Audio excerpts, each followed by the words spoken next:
Hello everybody. So today I'm going to talk about Donald Trump's sentencing. I know this was a little while ago, but I'm going to talk about his sentencing for the hush money case against Stormy Daniels.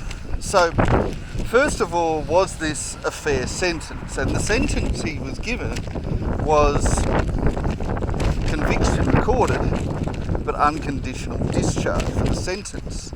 So is that fair? Well, I saw a legal expert that said no, it's not fair, that's only reserved for minor charges, and I want to correct that.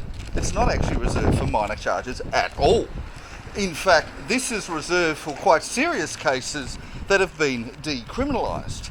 So if you, let's say you do something minor like you steal something, you're never going to get this unconditional discharge because that's something that everyone agrees is wrong.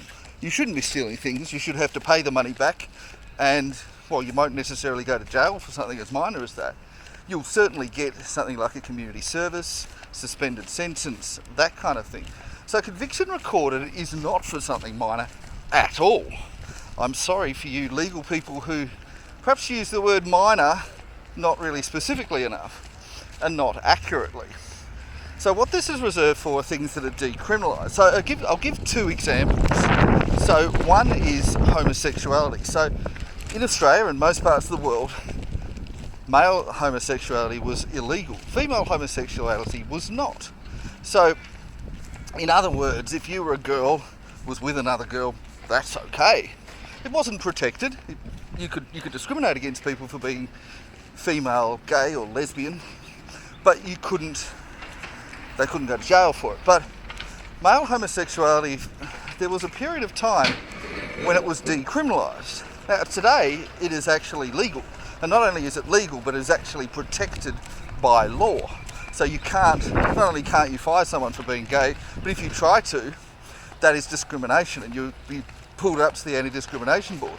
But before it became legal, it was decriminalised. So what would happen is that somebody would be found guilty of being homosexual, whether it's a homosexual act or just having that as their sexuality. And they would go before a judge, and the judge would say, conviction recorded, but no penalty. So what that is essentially saying is that the judge is saying, I don't think that this should be illegal. But because it is, you're technically guilty, but I'm giving you no penalty. And that's what that means. Now, they're never going to do that for even minor crimes such as stealing, because minor crimes such as stealing, everyone agrees are wrong. Everyone agrees that that should be illegal. We're never going to have a situation where stealing is okay. Well, I hope not. I certainly can't imagine a scenario in which people say, oh, you're allowed to steal things, no penalty, nothing happens. Because even though stealing a small thing like a loaf of bread is pretty minor, if you just say that's okay all around, people will go around stealing whatever they want. And some things you could be stealing, you're stealing cars, you're stealing houses, they can be quite serious. So it depends on the value and the situation and all that sort of thing. So you're never going to get just a conviction recorded for stealing, or certainly you shouldn't. But you are going to get one, or at least you were in that period of time, for being homosexual. Now, the other kind that I'm aware of was drug use. Now, in a lot of parts of the world today, it is legal to smoke marijuana. But there was a time when it was not legal. And it's still illegal in some parts of the world, I have to say. So, let's say, for example, in Australia, well, Melbourne and Sydney, it's decriminalised now. So what we have now is that you're allowed to possess up to a certain amount. And actually it's different in Melbourne compared to Sydney. And if you have up to that amount, you don't get a conviction. But if you have over that amount, you pay a fine. Now, before that law was passed, we were decriminalising it. So essentially, if you had, let's say, a very small amount of marijuana, maybe a joint, maybe a small bag, you would get a conviction recorded and no penalty. And today, of course, you don't get a conviction recorded because it's not illegal. So that's an example of something where you're going to get a conviction recorded but no penalty. And if you say, oh, that's a very minor crime, that's what it is. Well, it's not. Because in some parts of the world, and in fact, even in this part of the world and in America too, in the not so distant past, people were going to jail for life and possibly even facing execution. Some parts of the world that is still the case for both of those types of crime. So they're still considered to be capital offences. The crime of homosexuality in ancient times would guarantee you to be executed almost everywhere in the world. Today, it's about half and half as far as I know. Half of the world, it's perfectly legal, in fact protected. So not just legal, but it's discrimination to do anything about it. And the other half of the world still have things like execution and such. And drug use is much the same. Half the world, it's legal, or at least decriminalised, and the other half of the world still have these serious cases, still have serious penalties. I mean, we had the Bali Nine were executed. Two of the 9 were executed. They were killed for having drugs in their possession. Maybe they were dealers, who knows, and we had somebody else just for marijuana, got 15 years in jail there, and she was considered to have got off lightly. So these are not minor crimes. And so suggesting that this sort of penalty is only for minor crimes is a lie. And people who are spouting that are lying. They're not just a bit confused about the definition of minor. Because if you're thinking minor crime, you're thinking stealing a loaf of bread, maybe punching someone in the arm, maybe swearing. Swearing's illegal in some parts of the world. But no, this is actually for serious crimes that you might have very severe penalties for, but they're in the process of becoming decriminalised and made legal. So essentially what this judge is saying is that they're saying that this penalty that's applied to Donald Trump, it's technically illegal, but realistically it shouldn't be. Now, is that fair? Well, let's look at the case realistically, because the judge is essentially saying he shouldn't have been found guilty. Or at least, perhaps he should have technically been found guilty, but what he was being accused of shouldn't be a crime. So let's look at it. The first part of this is the allegation, which has been unproven, that Donald Trump had sex with Stormy Daniels. That's the centre of it. Is it a crime for a man to have consensual sex with a woman? No. They're both adults, they're both clearly consented, there's been no doubt about that, no question marks put over that. Both very much adult. And the only question mark about that is, he was married at the time.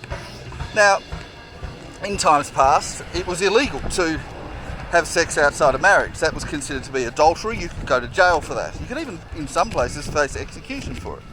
But that crime not only has been decriminalised, but it's completely legal.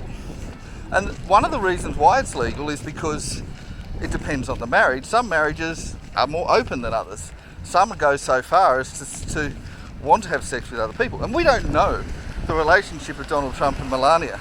If they are in a situation where they both have sex with other people, or just Donald does, or if this was a situation where Melania wanted it, we don't know that. And even in the case where this was actual cheating, and it could well have been, I don't know, then that's only relevant in the current law if we get to a divorce proceeding. So that's grounds for divorce, although you can have divorce without grounds. And that would be grounds for her to get a favourable settlement in the case of a divorce. So that's where this is relevant. Now, that's not something you go to jail for. It's not a criminal act. It's a civil act. Now, she could get custody of the kids, she could get most of his fortune, all sorts of things like that based on that. At least if that actually happened. Now, we don't know, based on this trial, if that happened. We know that Stormy Daniels claimed that it happened, but it wasn't tested. Nobody asked, because it wasn't part of the case whether or not that was true. Because you don't need that to be true for the rest of it to happen. So it doesn't actually matter either way. And in fact, the fact that she testified about it is a bit inappropriate. She really shouldn't have been doing that. And even though it's not technically a smear or defamation because it's protected speech and it's in a court, it sort of had that general feel. Almost as if they're manipulating the court to defame him and hurt his professional reputation. And that's quite relevant. And that's why the rest of this, perhaps, well, it has a certain ring to it.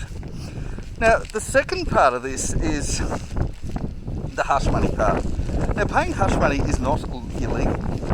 In fact, it's only illegal if the act that you're paying hush money to protect is illegal. Now, this act was clearly not illegal. we've just established that even if he did have sex, and we don't know if he did, but even if he did, and even if it was cheating, we don't know that happened, but even if it did happen, it's not illegal. So therefore, because the act was not illegal, therefore the hush money is not illegal. So for example, let's say that I don't know, watched a certain website and my wife doesn't approve of that, and somebody caught me, I might say, oh look, don't tell anybody, I'll pay you $50 so you don't tell anybody. That's perfectly legal for me to do that. And it doesn't actually matter if I was actually watching the website, because watching that website is legal. So that's the same sort of scenario from a legal perspective. So the hush money thing was irrelevant. And the only tiny bit, and I'm saying tiny because this is really very much a technicality, is that he used the campaign finances to pay for the hush money. I know it was $350,000. It's a lot for a lot of people. It would be a lot for me. And he used that rather than his own personal money. Had he used his own personal money, they would have no case. And him using campaign finances doesn't really give it a big case. It gives it a very small, very technical case. And I'll explain why it gives it a case. So when you use campaign finances, it is a contract. Civil law, contract law is a civil law. It's never criminal. And you're required to use them in a certain way. If you don't use them in a certain way, you're required by law to pay the money back to the donors. So in other words, this would have been a civil matter of a breach of contract, but only if the donors complained. Now, they didn't ask the donors when they made this complaint. Arguably you don't necessarily have to, but certainly as part of the trial they would have had to. Now, they didn't ask that in the trial, so that's not proper process. They've missed the process because they have to ask the donors. Now, you don't necessarily ask every single donor, but there'll be a donor representative. There'll be people who are in charge of that group of money.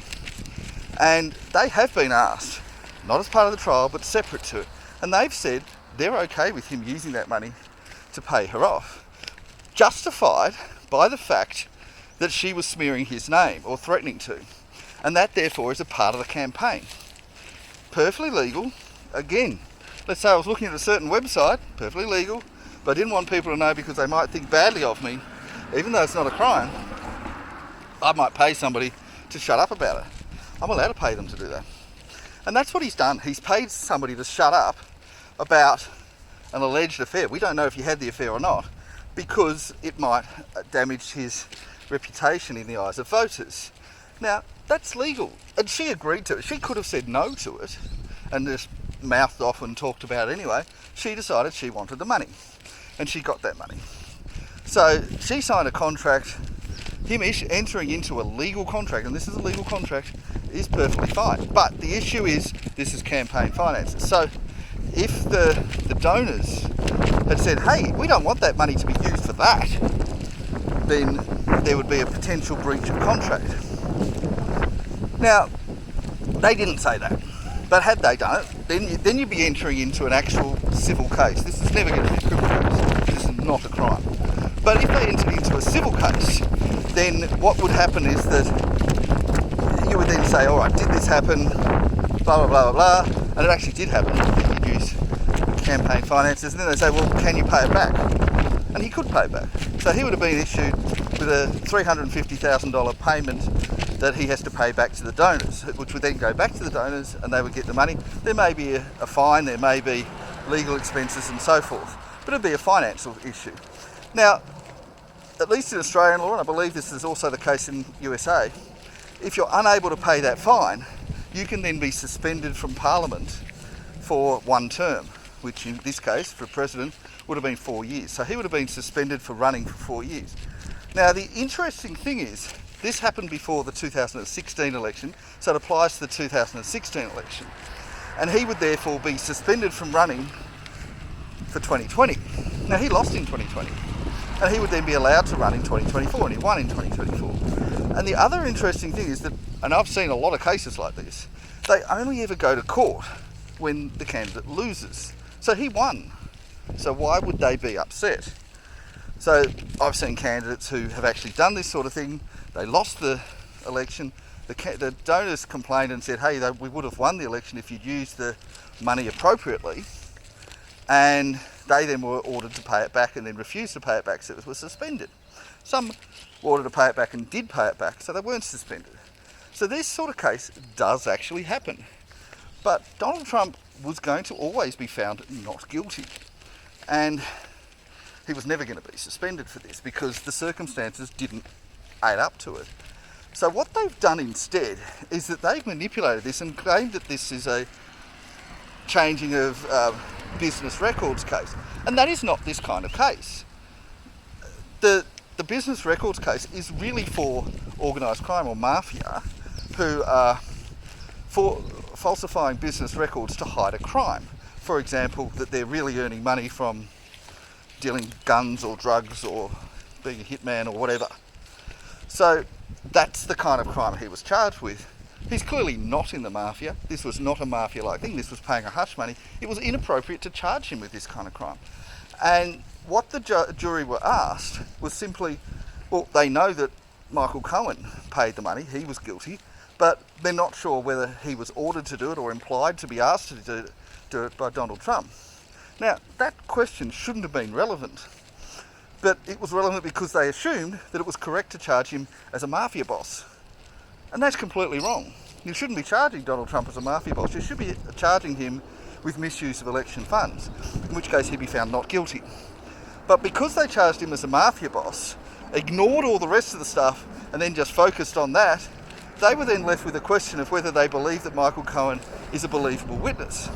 And there's a lot of things that have gone wrong before they've got there. And the thing is, they probably, had this been done properly, probably would have found, well, Michael Cohen, he went to jail for lying. He's probably not a believable witness. And in fact, we know he's guilty, so they should have found him not guilty.